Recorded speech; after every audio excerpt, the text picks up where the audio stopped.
ಎಲ್ಲರಿಗೂ ನಮಸ್ಕಾರ ಹಾಗೂ ಇವತ್ತಿನ ವಿಡಿಯೋಗೆ ಸ್ವಾಗತ.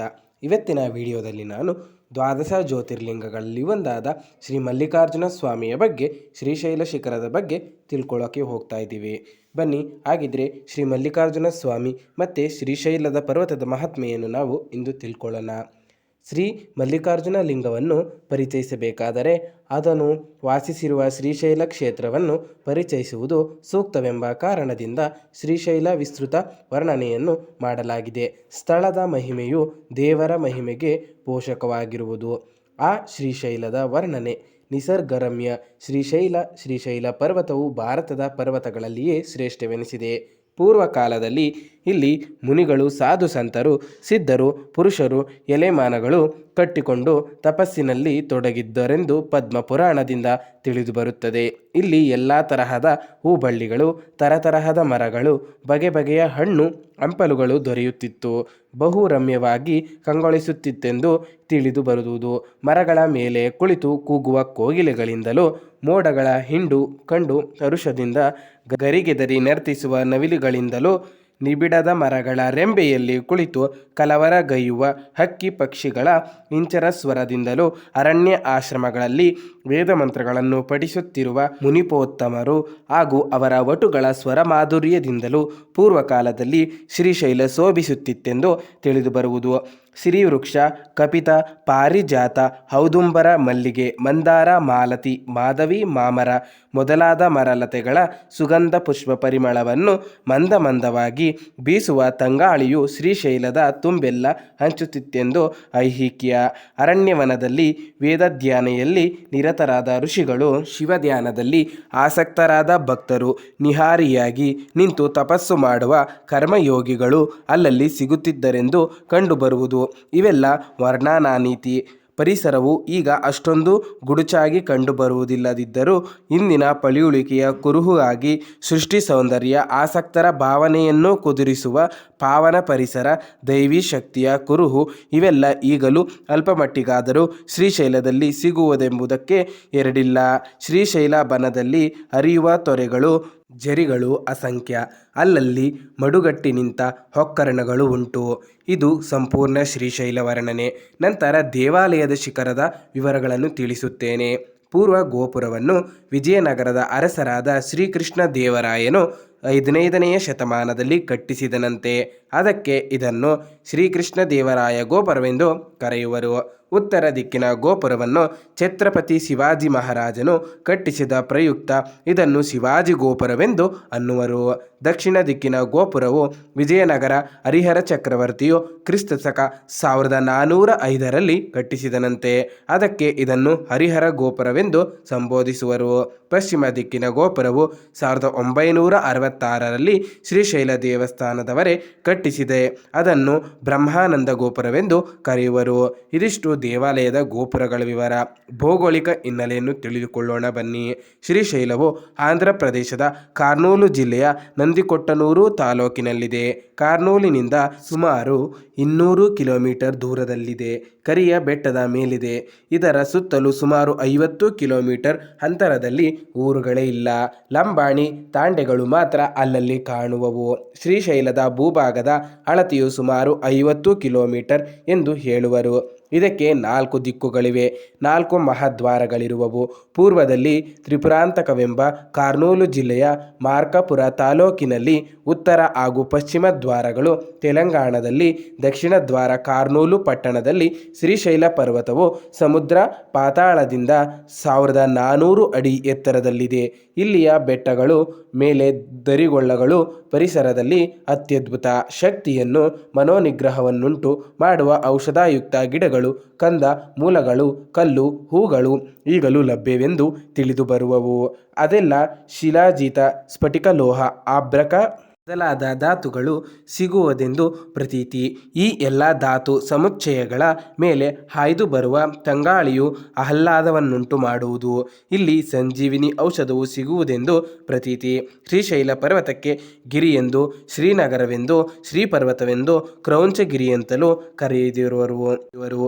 ಕಾಶಿ ಕ್ಷೇತ್ರದಲ್ಲಿ ಮರಣ ಸಂಭವಿಸಿದರೆ ಮುಕ್ತಿಯೆಂದು, ಅರುಣಾಚಲೇಶ್ವರ ಕ್ಷೇತ್ರದಲ್ಲಿ ಸ್ಮರಣ ಮಾತ್ರದಿಂದ ಮೋಕ್ಷವೆಂದು, ಶ್ರೀಶೈಲ ಶಿಖರವನ್ನು ನೋಡಿದ ಹುಟ್ಟಿದ ಮಾತ್ರಕ್ಕೆ ಪುನರ್ಜನ್ಮವಿಲ್ಲವೆಂದು ಎಂಬ ಮಾತುಂಟು.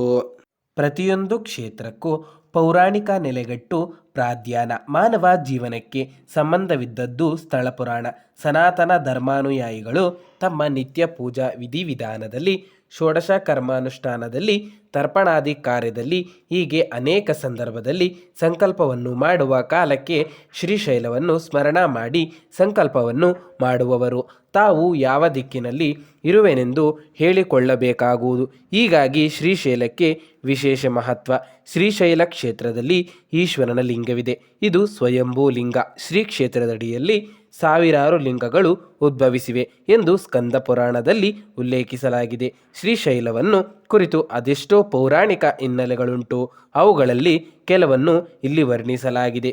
ಈ ಪರ್ವತ ಪ್ರದೇಶದಲ್ಲಿ ಭಗವಾನ್ ಶಂಕರನು ಅನೇಕ ಪ್ರಸಂಗಗಳಲ್ಲಿ ಬಂದಿದ್ದಲ್ಲದೆ ಕೊನೆಗೆ ಜ್ಯೋತಿರ್ಲಿಂಗ ರೂಪದಲ್ಲಿ ಇಲ್ಲಿಯೇ ನೆಲೆ ನಿಂತು ಪ್ರತೀತಿ. ಅದಕ್ಕೆಂದೇ ಈ ಸ್ಥಳವನ್ನು ದಕ್ಷಿಣ ಕಾಶಿ ಎಂದು ಕರೆಯುವರು. ಶಂಕರನ ಪುತ್ರನಾದ ಕಾರ್ತಿಕೇಯನು ತಾಯಿಯ ಮೇಲೆ ಸಿಟ್ಟಾಗಿ ಮನೆಯನ್ನು ಬಿಟ್ಟು ಹೋದನು. ಆತನ ಶೋಧನೆಗಾಗಿ ಪಾರ್ವತಿಯು ಕಾಡುಮೇಡುಗಳನ್ನು ಅಲೆಯುತ್ತಾ ಈ ಕದಳೀಬನಕ್ಕೆ ಅಂದರೆ ಶ್ರೀಶೈಲಕ್ಕೆ ಬರಲು ಕಾರ್ತಿಕೇಯನು ಸಿಕ್ಕನು. ಆಗ ಪಾರ್ವತಿಯು ಅಲ್ಲಿಯ ಆದಿವಾಸಿ ಜನರಲ್ಲಿ ಕೂಡಿಕೊಂಡು ಅಲ್ಲಿಯೇ ನೆಲೆಸಿದಳು. ಇತ್ತ ಮಹಾದೇವನು ಪಾರ್ವತಿಯ ಮತ್ತು ಕಾರ್ತಿಕೇಯರ ಇವರಿರುವರು ಇರದ್ದನ್ನು ಕಂಡು ಅಶ್ವಸ್ಥನಾಗಿ ಪಾರ್ವತಿಯನ್ನು ಹುಡುಕಲು ಕೈಲಾಸವನ್ನು ಬಿಟ್ಟು ಅಲೆಯುತ್ತಲೆಯುತ್ತಾ ಕದಳೀಬನಕ್ಕೆ ಬಂದನು. ಅಲ್ಲಿ ಆದಿವಾಸಿ ಸ್ತ್ರೀಯರಲ್ಲಿ ಅತಿ ಸುಂದರಳಾದ ಬಿಲ್ಲಾಣಿಯನ್ನು ಕಂಡು ಪ್ರೇಮಾಂಕುರಿಸಿದನು. ಆ ಬಿಲ್ಲಾಣಿಯು ನೃತ್ಯ, ಗಾಯನ ಹಾಗೂ ನೇತ್ರ ಕಟಾಕ್ಷದಿಂದ ಭೋಳಾಶಂಕರನನ್ನು ಮರಳು ಮಾಡಿದಳು. ಮರಳು ಮಾಡಿದ ಸ್ತ್ರೀಯೇ ಮಹಾಪಾರ್ವತಿ. ಈ ಬಿಲ್ಲಾಣಿ ಕನ್ಯೆಯೊಂದಿಗೆ ಮಹಾದೇವನ ಮದುವೆಯನ್ನು ಆ ಆದಿವಾಸಿ ಜನರು ಜರುಗಿಸಿದರು ಮತ್ತು ಅವರಿರುವರು ಆ ಕದಳೀಬನದಲ್ಲಿ ವಾಸಿಸುವಂತೆ ಅನುಗ್ರಹ ಪಡಿಸಿದರು. ಆ ಆದಿವಾಸಿ ಭಕ್ತರ ಪ್ರೇಮ ಪೂರಿತ ಅಪೇಕ್ಷೆಯ ಮೇರೆಗೆ ಭಗವಾನ್ ಶಂಕರನು ಈ ದಕ್ಷಿಣ ಕಾಶಿಯಲ್ಲಿ ನೆಲೆಸಿದನು. ಬಹುಪೂರ್ವ ಕಾಲದಲ್ಲಿ ಶಿಲಾದನೆಂಬ ಋಷಿ ಇದ್ದನು. ಮಕ್ಕಳಿಲ್ಲದರಿಂದ ಶಿವನನ್ನು ಕುರಿತು ತಪಸ್ಸು ಮಾಡಿ ಇಬ್ಬರು ಗಂಡು ಮಕ್ಕಳನ್ನು ಪಡೆದನು. ಒಬ್ಬರು ನಂದೀಶ್ವರನೆಂದು ಮತ್ತೊಬ್ಬರು ಪರ್ವತರೆಂದು ಹೆಸರು. ಒಮ್ಮೆ ಅವರಿರುವರು ತಪಸ್ಸು ಮಾಡಿ ಪರಮೇಶ್ವರನನ್ನು ಒಲಿಸಿಕೊಂಡು, ದೇವ, ನಾನು ನಿನ್ನ ವಾಹನವಾಗಿ ಸತತವೂ ನನ್ನ ಮೇಲೆ ಕುಳಿತಿರಬೇಕೆಂದು ನಂದಿಯು ಬೇಡಿಕೊಂಡನಂತೆ. ಪರ್ವತನು, ದೇವ, ನೀ ಕೈಲಾಸ ಪರ್ವತವನ್ನು ಬಿಟ್ಟು ನನ್ನಲ್ಲಿ ಬಂದು ನೆಲೆಸಬೇಕೆಂದು ಬೇಡಿಕೊಂಡನು. ಈ ಈಶ್ವರನು ಅವರಿರುವರ ಅಭಿಷ್ಟಗಳನ್ನು ನೆರವೇರಿಸಿದನು. ಹೀಗಾಗಿ ನಂದಿಯು ನಂದೀಶ್ವರ ಬೆಟ್ಟವೆಂದು ನಂದಿಮಂಡಲವೆಂದು ಕರೆಯಲ್ಪಟ್ಟಿತು. ಈ ಸ್ಥಳದಲ್ಲಿ ಶ್ರೀಶೈಲದಿಂದ ನೈಋತ್ಯಕ್ಕೆ ಸುಮಾರು 20 ಕಿಲೋಮೀಟರ್ ದೂರದಲ್ಲಿ ಪರ್ವತವನ್ನು ಪರ್ವತಲಿಂಗವೆಂದು ಹೆಸರು ಕೊಟ್ಟರು. ಹೊತ್ತುಕೊಂಡು ಶ್ರೀಶೈಲನು ಪರ್ವತನಾದನು. ಈ ಪರ್ವತ ಶಿಖರವನ್ನು ನೋಡುವವರಿಗೆ ಮೋಕ್ಷ ದೊರೆಯಲೆಂಬ ಅನುಗ್ರಹವು ದೊರೆಯಿತು. ಇಂತು ಈ ಇರುವರು ಭಕ್ತರ ಕೃಪೆಯಿಂದ ಈಶ್ವರನು ಕೈಲಾಸದಿಂದ ಬಂದು ಶ್ರೀಶೈಲದಲ್ಲಿ ನೆಲೆಸಿದನೆಂದು ಐಹಿಕ್ಯ. ಪಾರ್ವತಿಯೆಂಬ ಪರ್ವತನೆಂಬ ಶಿವಭಕ್ತನ ಸಾಹಸದಿಂದ ಶ್ರೀಶೈಲವೆಂದು ಕರೆಯಲ್ಪಟ್ಟಿತಷ್ಟೇ. ಶೈಲ ಅಂದರೆ ಪರ್ವತ. ಶ್ರೀಶೈಲದ ಹಿಂದೆ ಶ್ರೀ ಎಂಬುದು ಹೇಗೆ ಬಂದಿತೆಂಬುದನ್ನು ಬಗ್ಗೆ ಈಗ ನಾವು ತಿಳಿದುಕೊಳ್ಳೋಣ. ಕೃತಯುಗದಲ್ಲಿ ವಸುಮತಿ ಎಂಬ ಕನ್ಯೆಯು ಈ ಪರ್ವತದ ಮೇಲೆ ಕುಳಿತು ತಪಸ್ಸು ಮಾಡಿ ಶಿವನನ್ನು ಒಲಿಸಿಕೊಂಡಳಂತೆ. ಆಗ ಅವಳು, ಪ್ರಭು, ವಸುಮತಿ ಎಂಬ ನನ್ನ ಹೆಸರಿನ ಶಬ್ದವನ್ನು ತೆಗೆದು ಶ್ರೀ ಎಂಬ ಹೆಸರನ್ನಿಟ್ಟು ಆ ಶ್ರೀಯನ್ನು ಹಿಂದೆ ಜೋಡಿಸಿ ಈ ಪರ್ವತವು ಶ್ರೀಶೈಲವಾಗಲಿ ಎಂದು ಭಿನ್ನವಿಸಿಕೊಂಡಳಂತೆ. ಶಿವನು ಅವಳ ಅಪೇಕ್ಷೆಯಂತೆ ಶ್ರೀಶೈಲವೆಂದು ಕರೆಯಲು ಅನುಗ್ರಹಿಸಿದನಂತೆ. ಪೂರ್ವಕಾಲದಲ್ಲಿ ಚಂದ್ರಗುಪ್ತ ರಾಜನಿಗೆ ಸುಂದರಿಯಾದ ಚಂದ್ರಮತಿ ಎಂಬ ಮಗಳಿದ್ದಳು. ಅವಳು ತನ್ನ ಮದುವೆಯ ವಿಷಯದಲ್ಲಿ ಆಸಕ್ತಳಾಗಿರದೆ ಸದಾಕಾಲವು ಶಿವಧ್ಯಾನದಲ್ಲಿ ನಿರತಳಾಗಿದ್ದಳು.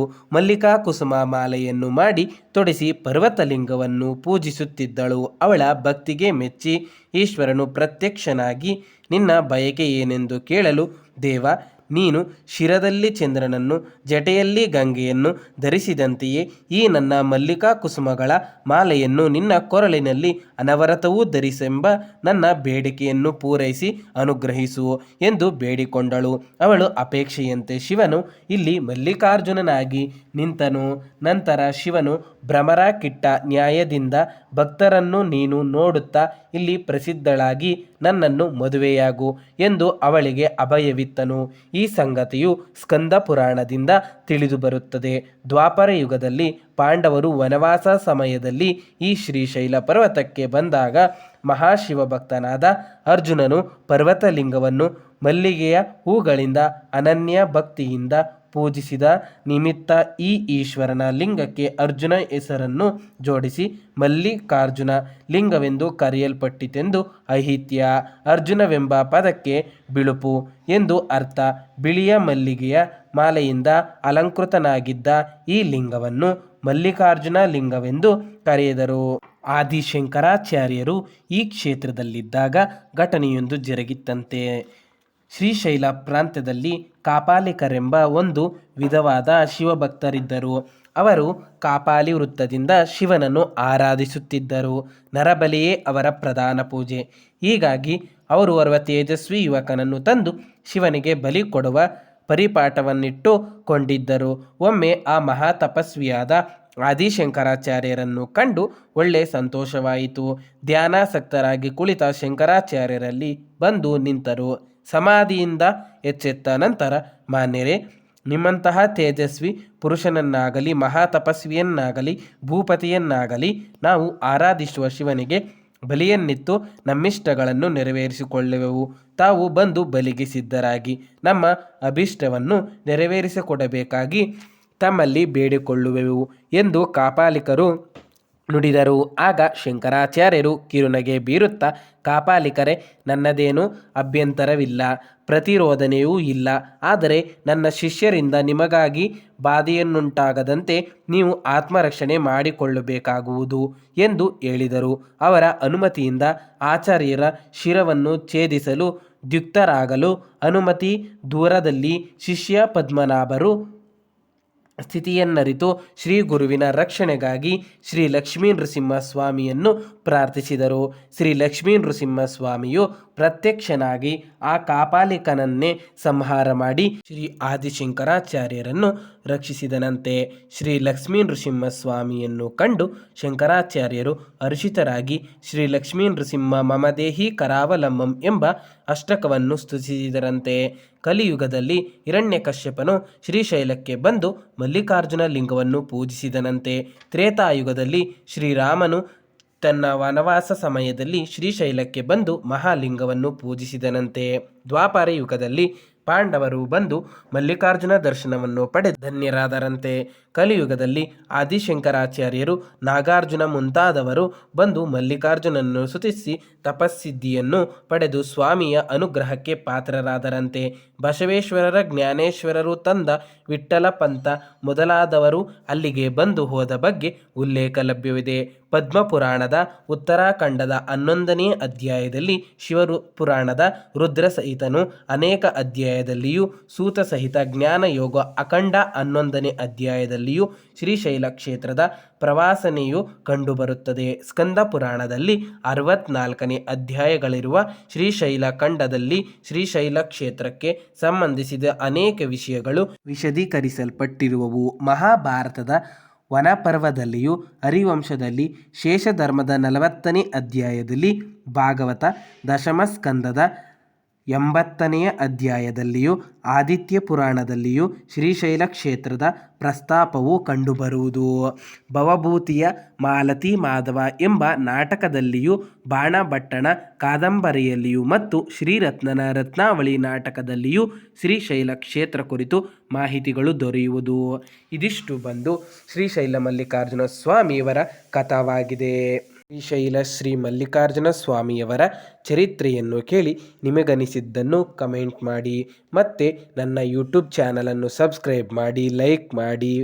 ಮತ್ತು ಮುಂದಿನ ವಿಷಯಗಳಿಗಾಗಿ ನೋಟಿಫಿಕೇಷನ್ ಬೆಲ್ ಅನ್ನು ಕ್ಲಿಕ್ ಮಾಡಿಕೊಳ್ಳಿ. ಏಕೆಂದರೆ ಮೊದಲಿಗೆ ನಿಮಗೆ ವಿಷಯ ತಿಳಿಯಬೇಕೆಂಬುದು ನಮ್ಮ ಉದ್ದೇಶವಾಗಿರುತ್ತದೆ. ವೀಕ್ಷಿಸಿದ್ದಕ್ಕಾಗಿ ಧನ್ಯವಾದಗಳು.